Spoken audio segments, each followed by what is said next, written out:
Bienvenue dans ce nouvel épisode de notre podcast Légende de l'écran. Plongeons-nous aujourd'hui dans la vie et la carrière d'une icône inoubliable, une actrice qui a su captiver les spectateurs par son talent indéniable et son charme irrésistible. Aujourd'hui, nos projecteurs sont braqués sur Claude Jansac. Le 1er mars 1927 à Assy-en-Mulsien voit le jour Claude Jansac, fruit de l'union entre André Jansac, baryton, et Rose Breyer. À l'âge de 6 ans, le père de Claude quitte le foyer pour rejoindre Eliette Schenberg, cantatrice à l'Opéra de Paris, avec qui naît Eliette. Cette dernière, sous le nom d'Eliette Demey, laisse sa marque en jouant dans Hibernatus aux côtés de sa demi-sœur. Au départ attiré par la danse classique, Claude Jansac, encouragé par sa mère, oriente ses aspirations vers le métier d'actrice, une vocation que sa mère aurait elle-même souhaité embrasser. Après des études secondaires au lycée Racine de Paris, sa mère l'inscrit au cours Simon pour la préparer à son entrée au Conservatoire national supérieur d'art dramatique. C'est au conservatoire qu'elle croise le chemin de Pierre Mondy, qui devient son premier mari. Admise au conservatoire, elle en ressort en 1947, honorée du 2e prix de tragédie et du premier accessit de comédie. Claude Jansac débute la même année au théâtre à Bruxelles, dans Borgia de Herman Clauson. En 1950, elle attire l'attention avec son interprétation de Jeanne d'Arc dans La Pucelle de Jacques Audiberti. Son parcours se poursuit avec des tragédies marquantes, décrochant des rôles principaux dans des œuvres telles que Horace de Pierre Corneille en 1951, Kean de Jean-Paul Sartre en 1953 et Pour Lucrèce de Jean Giraudoux en 1955. Simultanément, elle fait ses premiers pas au cinéma en 1952 avec La vie d'un honnête homme de Sacha Guitry. Choisie par le réalisateur pour incarner la femme de chambre du personnage principal joué par Michel Simon, Louis de Funès devient son premier partenaire à l'écran. Cette même année, Jansac et de Funès se retrouvent dans Sans cérémonie de Jacques Wilfrid et Jean Giraud, mise en scène par le mari de Claude, Pierre Mondy. Bien que la pièce soit le point de départ d'une non-collaboration entre de Funès, Wilfrid et Giraud, elle essuie des critiques. Des années 50 aux années 60, Claude Jansac enrichit sa carrière sur les planches, à l'écran et à la télévision. Elle se voit confier des rôles de grande dame ou de bourgeoise, parfois malveillantes, dans des séries telles que La caméra explore le temps et Les 5 dernières minutes. Dans la première, elle incarne Madame Montespan, dans un épisode dédié à l'affaire des poisons, et Marie-Louise d'Autriche, dans un autre, consacré à Napoléon II. Sur scène, Claude Jansac brille notamment dans Chaud et froid, de Fernand Cromlink, en 1956, et Cléo à Paris, de Fabre-Luce, en 1957. Le 7e art fait également appel à elle pour des rôles de bourgeoise dans Comment épouser un Premier ministre de Michel Boiron en 1964. Par ailleurs, l'actrice s'illustre dans des rôles secondaires dans Les Sultans de Jean Delanoë et Le journal d'une femme en blanc de Claude Autant-Lara. Son talent tragique lui ouvre les portes du doublage en 1962, où elle prête sa voix à la reine dans la nouvelle version française de Blanche-Neige et les 7 nains de Walt Disney. Cependant, Claude commence à ressentir une lassitude à l'égard de ses rôles de femmes antipathiques. Claude Jansac et Louis de Funès avaient déjà partagé la scène et le grand écran en 1952, mais leur partenariat exceptionnel débute véritablement en 1967 avec l'adaptation cinématographique d'Oscar. Cette pièce était un succès depuis 1959 pour de Funès, jouant un rôle majeur dans l'affirmation de son talent.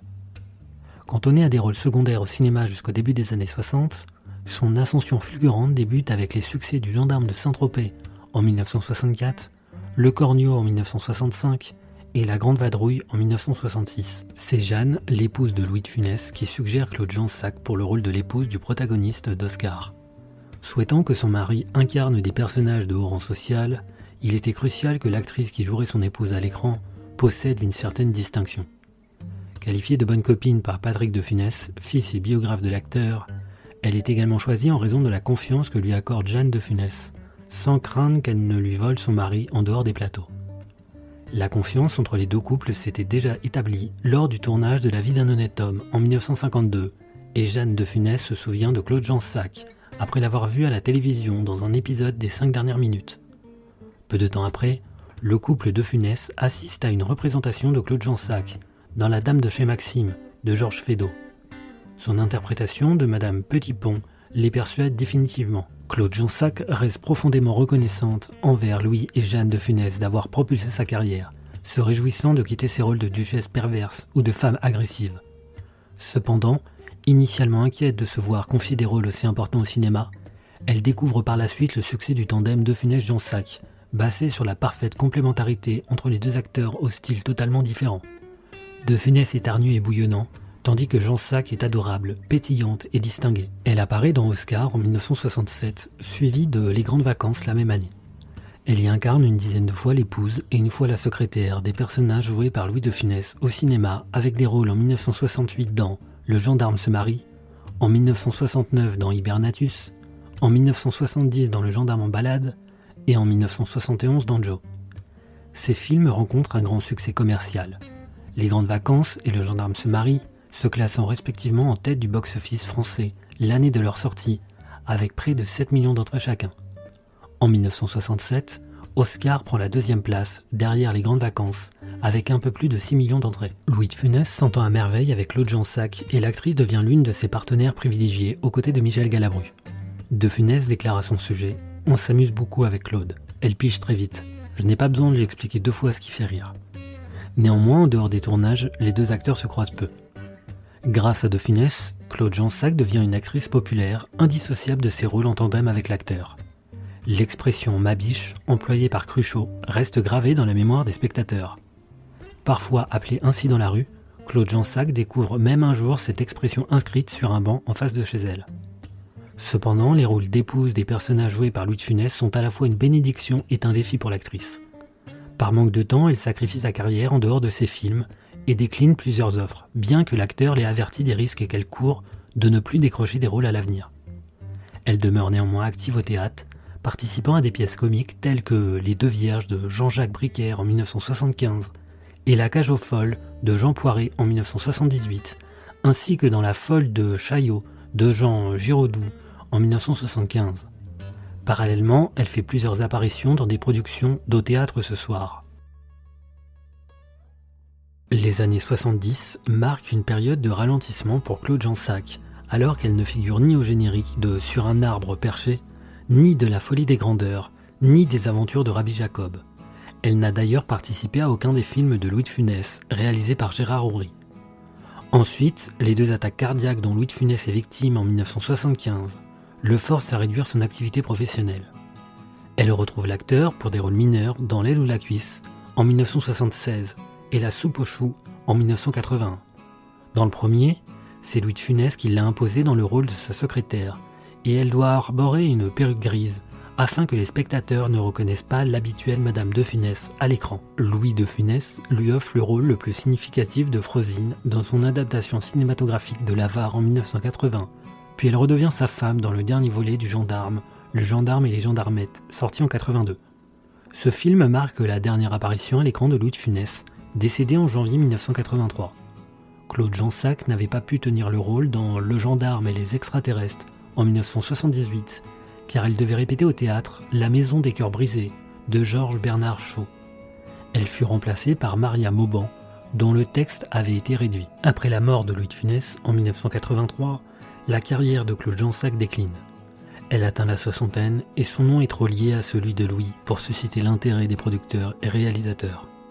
Un metteur en scène lui a même avoué qu'il pensait qu'elle ne souhaitait plus tourner depuis la mort de l'acteur.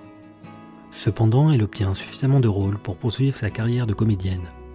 Elle joue par exemple au théâtre dans Le Dindon de Georges Feydeau en 1984 et Le bal des voleurs de Jean Anouilh en 1996 et à la télévision dans la série Marc et Sophie de 1987 à 1991. Le 27 novembre 1993, elle devient la marraine de l'école régionale d'art dramatique et citoyenne d'honneur de la ville de Marignane et accepte de donner son nom à la salle de résidence, la salle Claude Jansac. En 2005, elle publie une autobiographie, Ma biche, c'est vite dit.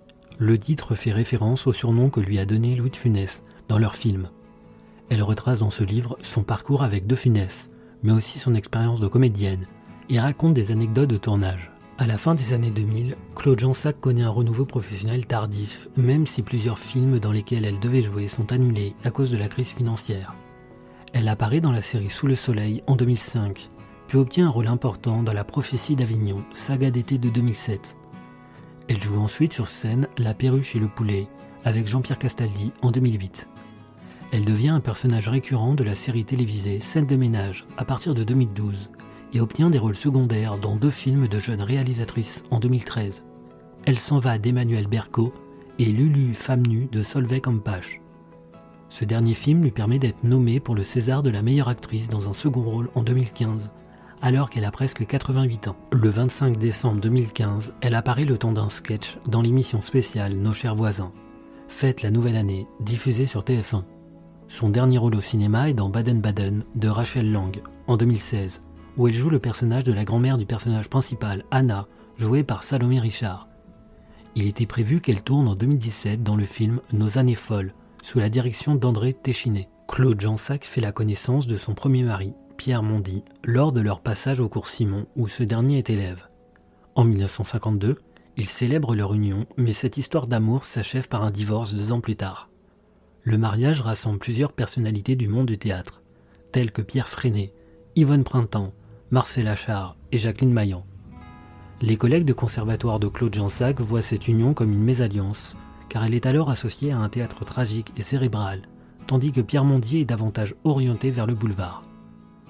En 1958, elle se marie avec Henri Chemin, pilote automobile et directeur des relations publiques de Ford France, qui a utilisé son réseau dans le monde cinématographique pour intégrer la Ford Mustang dans plusieurs films des années 60. Le couple acquiert une propriété dans l'Eure à Ciré près d'Évreux. Malheureusement, leur union prend fin en 1977. Leur fils Frédéric Chemin, compositeur de musique de variété, leur donne 2 petits-enfants. Claude Jansac a résidé à Neuilly-sur-Seine avant de s'installer définitivement en Normandie à partir de 1989, acquérant un manoir à Glos-sur-Risle. Claude Jansac s'éteint paisiblement dans la nuit du 26 au 27 décembre 2016, à l'âge de 89 ans. Ses cendres reposent désormais à Glos-sur-Risle. Ses souvenirs de tournage et ses effets personnels ont été dispersés lors d'une vente aux enchères organisée en juin 2018 à Pont-Audemer.